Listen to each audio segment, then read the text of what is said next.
Dans ce deuxième podcast qui va parler de notre ennemi invisible, comme vous avez compris, qui est notre cerveau, nous allons du coup voir la suite des éléments importants que vous devez comprendre pour essayer, en tout cas, de faire en sorte de vous adapter au mieux dans votre trading au quotidien. Et donc, dans ce deuxième podcast, en fait, j'aimerais vous rappeler que votre cerveau est comme un muscle. Voilà, le cerveau, c'est comme un muscle. Plus il fait quelque chose, plus il s'améliore. Des études montrent que lorsque vous utilisez les mêmes voies cérébrales à plusieurs reprises, comme pour jouer d'un instrument ou apprendre une autre compétence, ces voies et connexions neurologiques se renforcent et deviennent plus efficaces. Si c'est une excellente chose pour apprendre quelque chose de positif et de constructif, il est également vrai que notre cerveau s'améliore en faisant des choses négatives et destructrices, si nous continuons à les faire.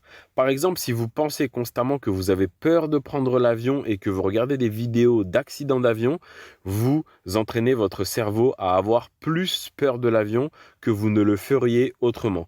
Tout le monde sait que la conduite automobile est statistiquement beaucoup plus dangereuse que l'avion, mais comme la plupart d'entre nous associent l'avion au danger, nous avons donc l'impression que l'avion est plus dangereux. Et ce qu'il faut retenir en fait, c'est que plus vous faites quelque chose, n'importe quoi, plus votre cerveau devient efficace et plus vous devenez habitué à le faire. En ce qui concerne donc le trading, cela signifie que si vous êtes coincé dans un cycle de trading excessif et de risque trop élevé, ou si vous avez peur du marché, vous allez continuer à faire ces choses de plus en plus jusqu'à ce que vous vous en libériez. Les traders peuvent se creuser des trous psychologiques très profonds s'ils commencent à trader sans stratégie ou sans plan de trading efficace et avec de mauvaises compétences en gestion du risque. Ce qui arrive à de nombreux traders en fait, c'est qu'ils commencent à trader pauvrement de cette façon, puis ils ont de la chance et peut-être quelques grands trades gagnants, puis leurs comptes deviennent positifs et ils commencent un processus très dangereux et de renforcement des mauvaises habitudes de trading dans leur cerveau.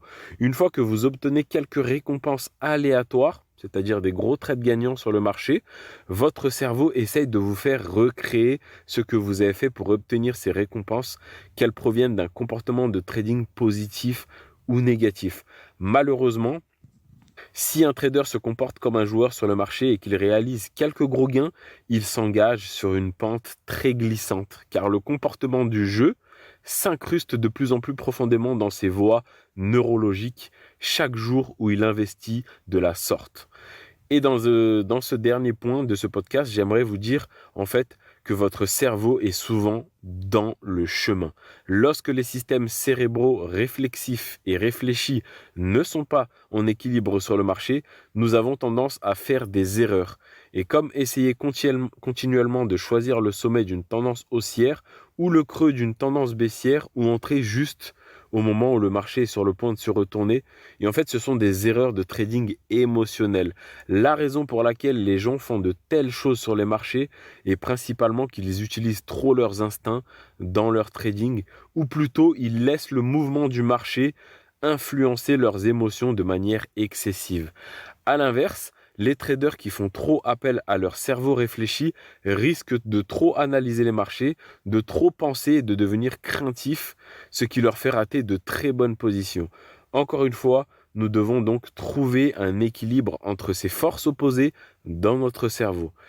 Et du coup, lorsque vous commencez à vous sentir excité à l'idée de choisir un point de retournement exact dans un marché en tendance ou d'entrer dans un marché en tendance sûr après qu'il se soit étendu, vous devez ralentir et laisser votre système cérébral réfléchi, entrer en action et faire une analyse objective pour voir si ce que vous ressentez se heurte à un raisonnement logique objectif.